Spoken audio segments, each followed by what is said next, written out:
Every club. Every day. The Global Sports Podcast Network. Hello and welcome to Daily Newcastle. We are here to do Tactics Tuesday and the three of us are feeling a little bit nervous because there's no Michael to guide us through his specialist subject. But we're going to find something to talk about. And I felt a little bit ashamed today, actually, after having lost it a bit on last night's podcast when I was questioning the boys winning it at third gear and being worried about it. Because I then watched a fantastic YouTube video which showed all 67 goals that we scored in 2024, which has cheered me up no end.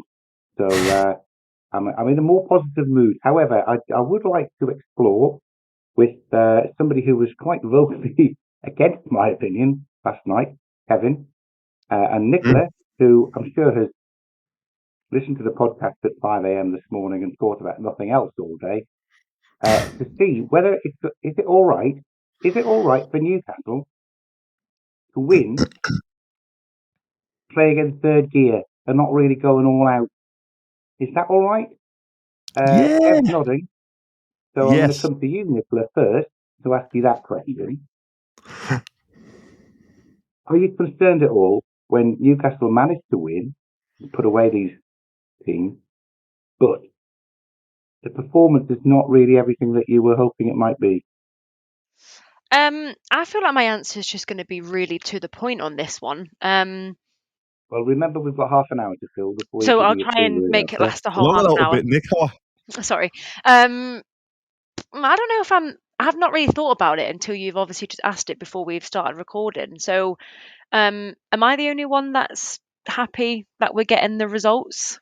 Nope. I'm very happy. Even though we're Nicola, a little bit of context on it, right?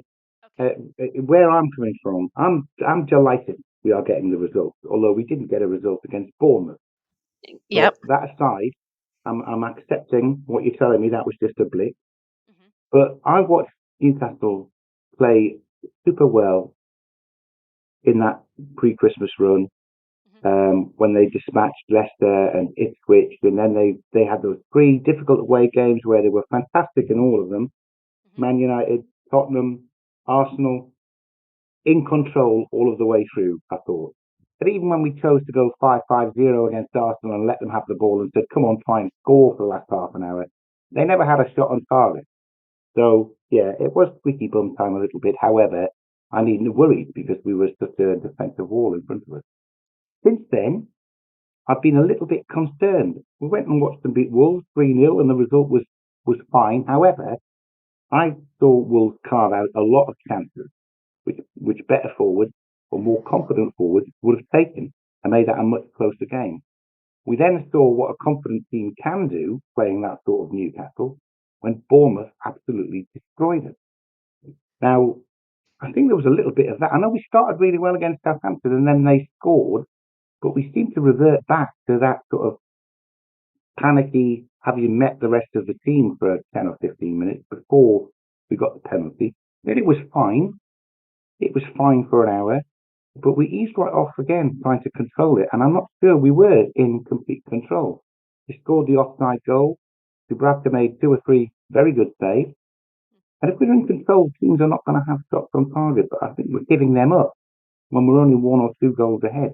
That's what concerns me, particularly because we're going to face Fulham, who I think are another Bournemouth potentially, and then Arsenal, Man City away, Nottingham Forest, Liverpool away.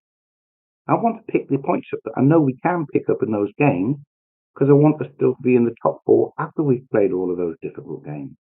Yeah. So that's the context I'm talking in. I've felt that we've really dropped off in the last 3 games, although the results have been pretty good. But you're not worried, are you worried, that that's actually our new level and it isn't high enough to be able to pick many points up in these upcoming 5 or 6 games? Now you can give us an answer. Okay, now I can give an answer. That was a real long-winded one. I still don't feel worried really at all. Look, all teams have blips, and obviously the Bournemouth game was a huge one for us, obviously. But also we watched Bournemouth at the weekend completely destroy a decent Nottingham Forest side. So every team doesn't have their day. Am I looking at Newcastle thinking they're they're not out of third gear? There obviously has been times where I've thought, yeah, we're not really seeing the intensity that we're used to seeing, particularly like you say before the run of the games before Christmas. But is it more of a case of, is it just a squad management little tactic? Is it game control? I don't know. It's a tough one to answer really, because I don't feel worried about it, because we're still picking up the results and the points that obviously we need. And like you say, the games that we've got coming up, these are games that we know we can win and know we can pick points up at. So I don't feel too worried at the moment. Is that the wrong answer? I'm wondering if that's because you haven't supported Newcastle for anywhere near as long as I have, to experience all of the disappointment that these boys will throw at you for decade after decade. Well, Maybe, I have supported them all my life, so I have been disappointed by them. But I mean, right now, I don't feel disappointed by them. No, I'm not disappointed by them either. I'm not meaning that. Just Good. maybe that's where my subconscious fear that I'm trying to manifest tonight is coming from. I think I can be Iain's therapist here. I think Iain's just, he recognises what a great opportunity this season could be, with Man City dropping off, Liverpool, there's talk, I mean, Champions League's coming back, they could be dropping off.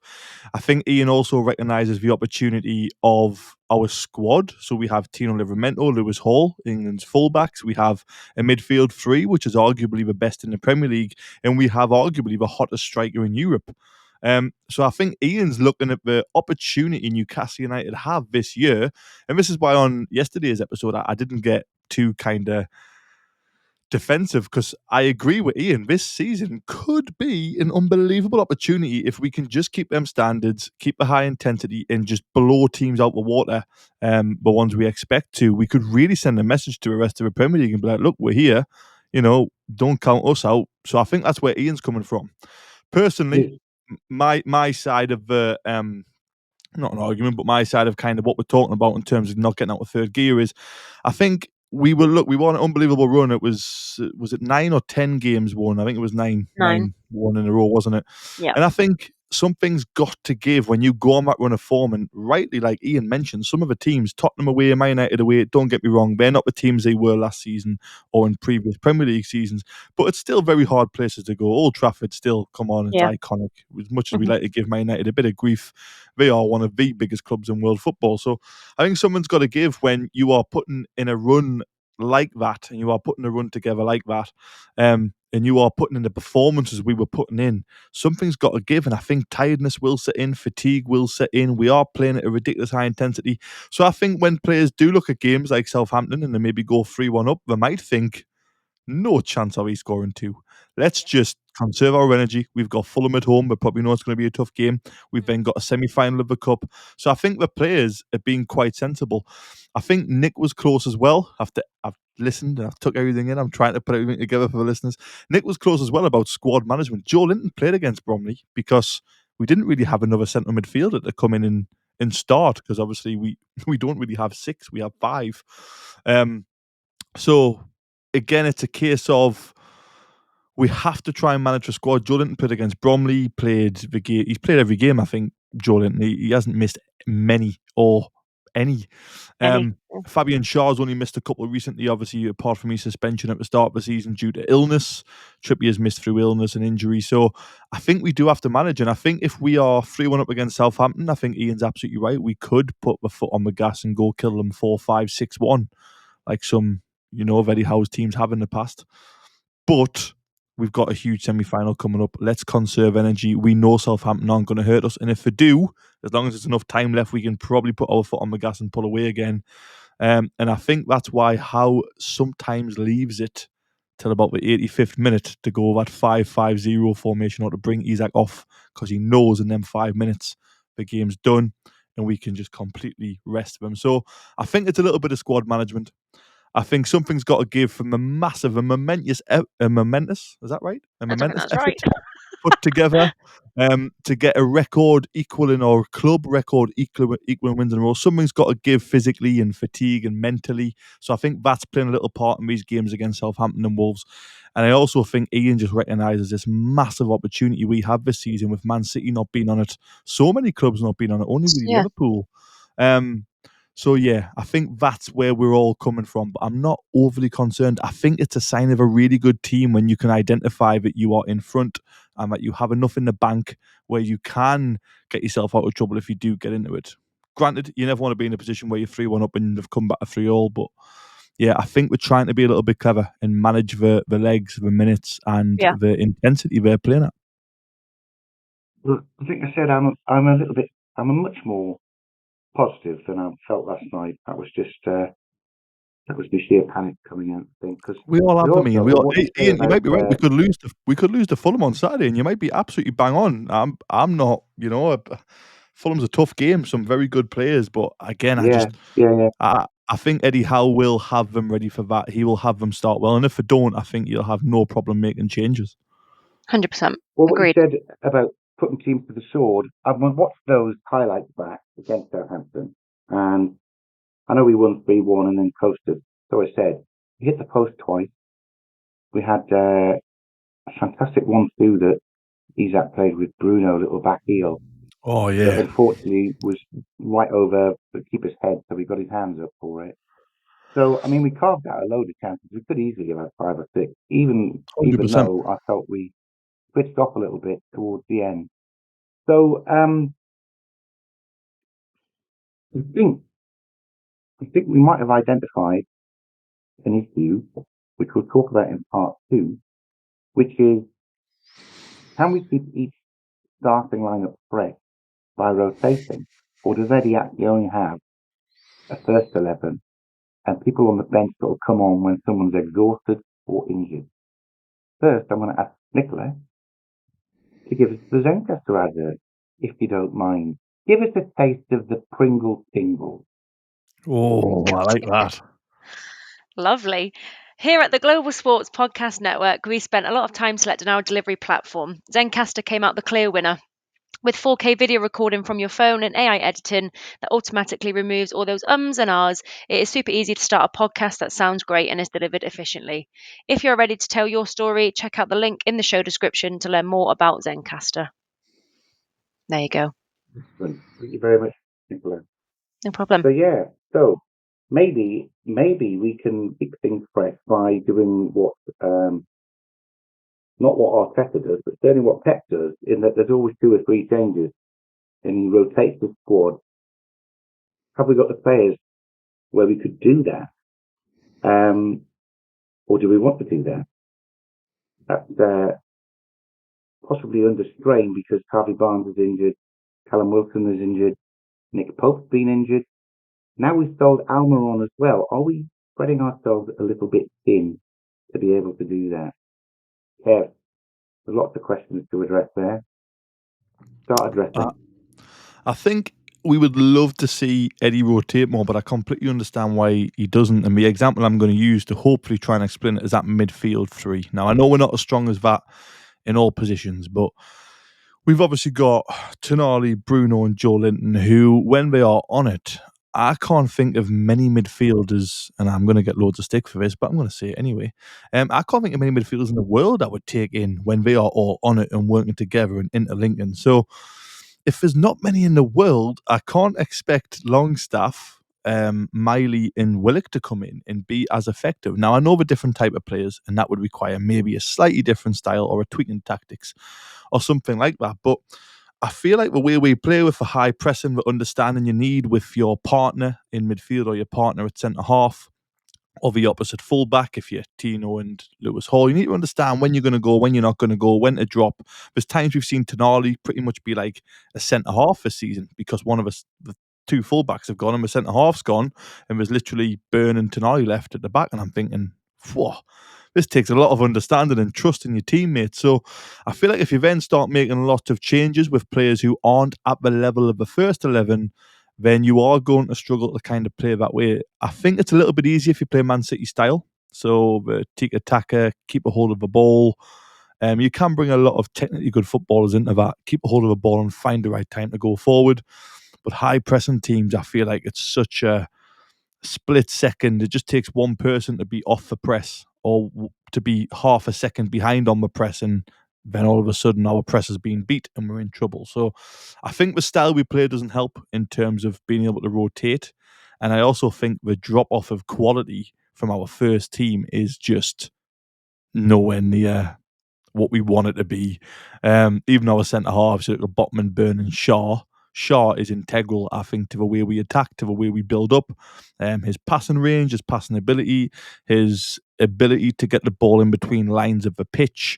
Even the way Shaw stops passing lanes when he's defending against a striker. So then if you lose Shaw and bring in Lascelles, I like Lascelles, but it's just not the same, is it? So we haven't got the quality, is my short answer. Personally, to rotate it as much as we like. I think we have got the quality to rotate it in cups. So Birmingham, I would expect pretty much a second team, and I would expect them to do just enough of a job to play well. But look at the Bromley game. We made loads of changes, and we still didn't really play that well. It was really hard to get any sort of fluidity and intensity going, I think. One of the players who did play well in that game, though, was Lewis Miley, and he's somebody who I think needs more minutes and is of the quality to be able to cover probably for any of the three in midfield. I think Joe Willock could cover for Joe Linton. Don't mean for the whole game. I don't know if Willock, but to give him a rest. Yeah. We're looking to give people a rest. Willock could do that. Yeah, to come off the bench, I think we've got the quality. But I thought you meant to rotate the squad for like a starting 11. I just think I like Willock, but he's never going to give you what Joe Linton gives you, or what Bruno gives you, or what Tonali gives you. He's just that level below, I think. Yeah, agreed. Nicola, do you agree with that? I think that's very harsh on my predicted player of the season. Oh yeah, I forgot about that. Yeah, I mean, I agree. I probably agree fully, to be honest, with all of that. I feel like we don't really have the quality as what we have with our starting 11 that we've seen obviously in recent weeks. I don't know if it's like anyone else, sort of, when Eddie will go through a bit of a phase of when he makes some subs, he'll change like 3 or 4 at a time. I don't know, we could be 3-4-0 up, but that still sets a bit of panic in me, because I do feel like the quality of football does drop off a little bit, if not a lot. And like Kev pointed out, the Bromley game, I thought, he pretty much changed the whole team, but I did think it lacked a lot of momentum and quality. And that does panic me. So when you're talking about being out of third gear, what does panic me is when there's a lot of changes all at once and we look like we belong on a Sunday league team. Because we don't really play well at all. And, if we want to be up there, like we've just said, competing with the big boys, getting into the Champions League, Europe every single year, we need to have that quality off the bench and be able to do what the Peps do and, Liverpool do, and have, have 2 starting 11s of all the same quality. So, I just don't think that a lot of our players are of the same quality. So I do agree with Kev on that one. But that's not me saying that they're all bad. I'm just saying that. I was just about to add to that. Yeah, I was going to say it doesn't mean that like Willock's a bad player. Willock could come in for 2 games for Joe Linton, and you wouldn't miss Joe Linton as much because Willock's a very good player. But if you are going to have like we've got it coming up when we play Liverpool on a Wednesday and we've got a Premier League game on the weekend. It's not like on that weekend before we play Liverpool we can rest the midfield 3 and bring in the others, because I still don't trust them enough to give us what they give us. And like I say, our style of play, they need time to play together, so we need to do that regularly, and Willock just isn't getting the game time, neither is Miley, because the midfield 3 are so strong. I think it's with Isak as well. Obviously, Wilson's injured at the moment. I think if Wilson was fit, you probably could give Isak a rest, and I think Wilson's good enough when fully fit, when fully firing. I know people have probably forgot how good he was. But Wilson, I think he didn't he, the season we finished 4th? It was like Wilson played, and then Isak played, and Wilson played. And I think Eddie Howe wants to do it, but he's only got the quality in very, very minority positions to do that. And I think the only position he can do that regularly, if he wanted, personally for me, is right back between Trippier and Tino. I think both of them give you similar amount, different qualities obviously, but a similar amount of quality each. And I also think if Wilson was fit, you could do it with Isak and Wilson. I genuinely don't believe that anywhere else on the pitch you could regularly rotate for a starting 11. I think Willock's a great player. And if Joe Linton gets a little knock and he needs 2 weeks off, I think Willock is more than capable of coming in and doing a brilliant job. Maybe even keeping his place after a couple of games to make Joe Linton work hard. But in terms of just rotating that whole squad like Man City do, we're just miles off it. Other than, like I say, right back and striker, I think they have only 2 positions. And I only mean striker if Wilson's fit, which again, as much I'm not criticising him because I love Callum Wilson, but his body's letting him down. So really, it's right back. Right back is the only position where we could bring in either of them and it would be fine.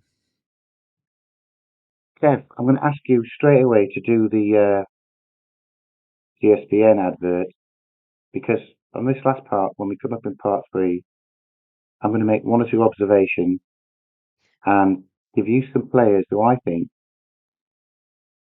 should be given a chance in rotating the starting 11 more regularly. And I'd like to hear what you think of that. I have got a killer argument though, so watch out. Good. No, it's good. This is what we need to have. These are the discussions we love on the Global Sports Podcast Network. Speaking of a Global Sports Podcast Network, it's changing the face of football podcasting with dedicated daily content for every Premier League team, women's football, a dedicated Premier League wrap-up. It comes in 5 different languages as well. This is your one-stop shop for your daily football fix. Find the Global Sports Podcast Network wherever you find your usual podcasts. Brilliant. Thank you very much. Yeah. Now, correct me if I'm wrong, Kevin. You're saying that Trippier could come in for Tino and we wouldn't see any drop-off in the first team. Not as a whole switch. A fit Wilson could come in as an adequate replacement for Isak when fully fit. But then you're struggling. At his best. Then I'm struggling. I think Barnes isn't good enough for Gordon. Like I say, I do like Willock, but he's just not on the level of them 3. Longstaff isn't. Well, Miley's got potential, but not for me. Let me observe firstly how, for example, Emil Kraft came in after a long injury and was very, very good for 3 or 4 games, and then stepped back down because whoever he was replacing, Shah, I think, came back. It was when Shah was suspended, wasn't it? Yep. Then Shah came back, which is fair enough, but that's how you rotate. I will observe one of the Championship standard players that really is lucky to get a place on the bench up until this season is Jacob Murphy. And how has he grown into being one of the top assisters in the Premier League, simply because he's had the opportunity, I think, to play in the first team. I would argue that Willock could do that. Longstaff did it for 2 or 3 seasons already. That Miley could step up and do that.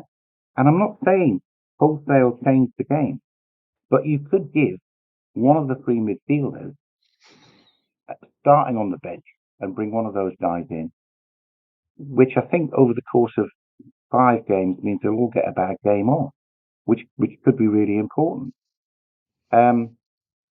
So I think we've got the players in the squad that we have no confidence in because it's ages since they played in the first team. But actually, these guys are first team players. They were keeping some of the players in the team now out of the team. And I think that, for example, Lewis Hall's looked off his top levels in the last couple of games. That Matt Targett could maybe do that job and left back. But we're not giving him any opportunity to do it.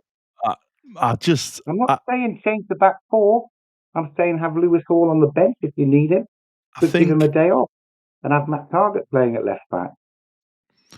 I think your point about Murphy. That's all I'm saying. Because I think we need to be refreshed. Just that little seed of doubt in all the players that do get picked every time, that they might be sitting on the bench because somebody else can come in for them, is enough. Keep that basic level, that 3rd gear level, a slightly higher level than what they can think to when they're really making stupid mistakes in the last 10, 15 minutes, Fabian Shah against Southampton, or all of them drop off and can't get bloody started against Bournemouth. That's why I think that third gear level drops when 7, 8, 9 of the first teamers know that they're going to be picked. And I just think that a little bit of more rotation would just sow that seed so that somebody else who I think has played in fits and starts in the last 3 or 4 games, Anthony Gordon, I love him, probably my favourite player, but I don't think he's been on it as well as he has been because he knows there's nobody's going to come in for him. I And I know agree. Barnes is injured, but that's not necessarily I the agree only with that option that there point is to play. because Pardon? when we look at this, when you look at the season, we finished fourth. Isaac and Wilson just had to both keep scoring until the other one couldn't, and it was brilliant for the team because we just had loads of goals in us. And you made a great point about Murphy, but I feel like relying on Eddie Howe to take. Is he a championship player? I don't know. I mean, he wasn't great in the championship before Eddie Howe, but let's just call him one for now. Joe is going to be Relying on raging. relying on Eddie Howe to take championship players and turn them into something like what he's done with Jacob Murphy, like what he did with Sean Longstaff for a period last season, like he has done with Jamal Lascelles when there was injuries to Botman in the Champions League, like he has with Emil Kraft. To keep relying on Eddie Howe to do this is borderline, from an owner's point of view, silly. We do need investment. We do need But players. Kev, Yeah. we're not gonna ask Eddie to do that indefinitely, are we? We've got No. 15 more Premier League matches. We've got 2 more games in the Carabao Cup. And then however far we go in the FA Cup, there's another game, maybe 4 more games in the FA Cup. That's how many games we need to keep the team fresh for, because I'm anticipating a bit of a splash in the transfer market during the summer, which will completely refresh that squad. Yeah. But I'm trying to get them refreshed in the last part of the season If you by bring just Kraft giving in, some of these squad players who we know can do a job, yeah, give them a go, give our stars a rest, let's a little just. rest. I think the best way It'll I just can keep them explain. going. If you bring Kraft in, so let's say the Wolves game on the 3-0. If you bring, I don't even think Shaw played, but let's just pretend Shaw's playing against Wolves. You bring Kraft in. I love Kraft. I think he's done mint since he's come in, and actually he's completely changed my opinion on him. I think he's a very good player now. But if you've got a team sitting on the edge of a box at home at St James and we can't break them down, Shaw's a person to break them down. I think what I'd rather have Eddie try and do is start with the best 11, try and have the game wrapped up after an hour, and then bring on 5 players. So Kraft, I would trust. Willock, Longstaff, if we're 3-4 and up, I would trust him. Yeah, I was going to say, Kelly, and Barnes, maybe bring on them 5 subs once for games 1 after an hour. I'd much rather him see him do that, which I think he does try and do, but I don't. The Premier League is so difficult. I just feel like, again, I love Kraft, but if you bring Kraft in, you lose so much from Shaw. And I actually think with Shaw getting older, and when he does start to decline, we're in big trouble, because that's a hell of a signing you're going to need to be able to play with the ball at his feet and have his range of passing and have his brain and be able to press like him and hit the odd worldie when you need it. That's going to be a lot of money. I'm convinced. I know Shaw's had a couple of iffy games, the last 2 or 3 you could argue, and I wouldn't really argue with it. But you take away them last 2 or 3 iffy games, if he was 10 years younger, Man City would be banging on the door for 100 million. We'd Oh be yeah, desperate I for know. somebody like him. Shaw is still fabulous. Don't get me wrong. I just think that he's somebody whose third gear is a tractor's third gear, not a Porsche's third gear, because he does switch off. He switches off. You could And rest these players as so you could sub them off. I genuinely believe you could sub them off and give them a bit more of a rest, but I wouldn't be comfortable with Kraft starting every now and then, just to, because then imagine you lose that game at home to Wolves and you've brought Kraft, Willock, and Barnes in. You'd be sat there as a fan thinking, "What the hell have you done that for? We're on 8 in a row.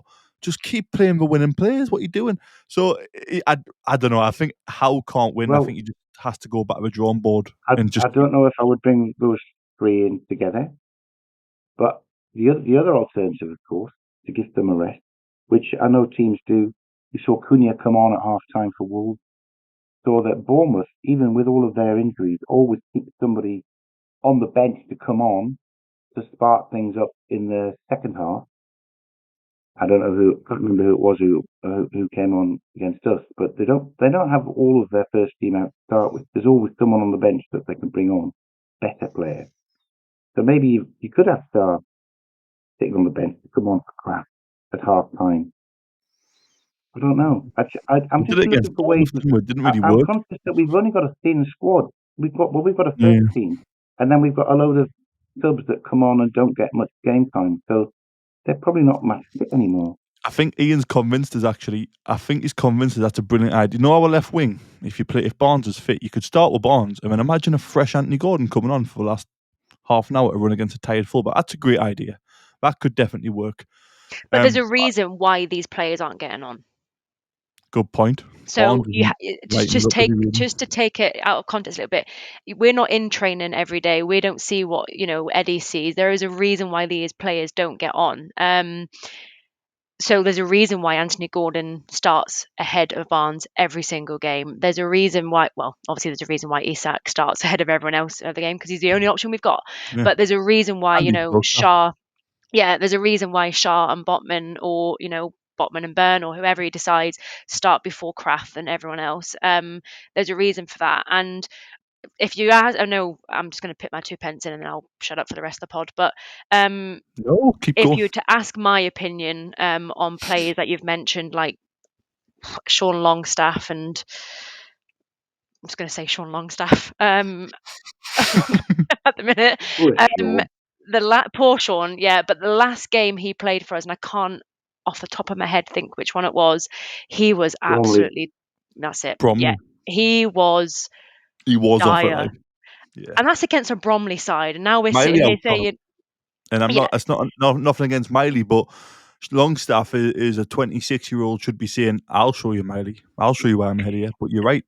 Yeah, that I mean, you're talking about, should we start Sean Longstaff ahead of informed Jacob Murphy? I guess at the minute, no, probably not, because he struggled against Bromley. So that goes back to the point at the start of the pod of where we just haven't got the quality to bring on, and there's a reason why Eddie Howe waits so late in the game to try and bring an impactful sub on, and unfortunately, it either works or it doesn't work, and sort of 9 times out of 10, we're sort of 3 goals up, so he has the space to bring it in. But yeah, it's hard. It is a hard topic to discuss of squad rotation. I know. I agree with what you said. However, I think we've got short memories. I think Sean Longstaff scored quite a few goals arriving late in the box. And he did have a very good relationship with Miggy, with Tripp, with Bruno, with Murphy. We've lost that by not playing him. So that's what I mean. Our subs, when they come on, look like they haven't played for a week for 6 weeks because they haven't played for 6 weeks. And I just think that, I'm not meaning 3 or 4 changes for each game at all. Do 1 or 2 players. We'll just get a game or two's rest for the team to get through the 20 games or so that we've got left to play this season. Maybe I'm just being really harsh. Maybe I'm just a really harsh fan. If we get to, we'll win the Carabao Cup, all right, that'd be fine. But if we get to where we are knocked out of the semi-final of the FA Cup and take 1 point from the last 3 games in the Premier League, who only qualify for the Europa Conference League instead of the Champions League, because our last 3 games are, apart we've got Everton for the last game, but before that, we've got Brighton and Arsenal. So we need to be on it right the way through to the end, I think. If we tail off and have a disappointing end to the season because everyone's looking really, really knackered, I'll clear this back to you. Anyway, I think that's a good place to end. Thank you very much indeed, Nicola. One little bit to add. That'll take us 30 seconds in, if that's okay. Yeah, you're all right, Kev. Cheers, Kev, you can have that. You Go can on give us then. A bit of the extra siesta. I can what? Give us a bit of the extra siesta. Oh, yeah. So, if you remember earlier on in the season, we were changing quite a bit, and Eddie was asked, does he know his best team? And his reply was, I could write my best team down on paper, but they're not performing well at the minute, because there was a time when like Barnes and Gordon were rotating quite a bit. Longstaff was getting picked in front of Tonali, and he was getting questioned quite a bit. And he said in the press conference, I wish I found it, but it was a while back, and he said, I could write my strongest 11 on paper, but they're not playing as my strongest 11 right now. That's a problem I have as a coach. Yeah. So I think that's put him off a little bit. Now that he's playing his strongest 11, or what he thinks is his strongest 11, and we are performing well, like 9 in a row or 10 out of the last 11, he's going to be even more reluctant because of that moment when fans were saying, well, he doesn't know what the best 11 is. He was getting asked it in press conferences. So I can't remember when it was, but it'd be interesting to go back to that time and see just kind of how we answered that question. But yeah, I just wanted to chuck that in. No, Good that's point. true. That is true. But I do think there's a lot of games to get through this season, and it is a squad game. That's why it's 25 men in the squad. And if we've got 11 that we pick first every time, and only 3 that we trust to come on, then we are badly in need of a squad overhaul. Yeah, I agree. Yeah, agreed. Right. Thank you very much indeed, guys. I'm going to shoot, but it'd be very interesting to hear what all of our listeners think, and if there's anybody lurking on the subs bench who you feel ought to be getting more minutes. His name's Lewis Miley for me. There you go. See you all next time. Every club, every day. The Global Sports Podcast Network.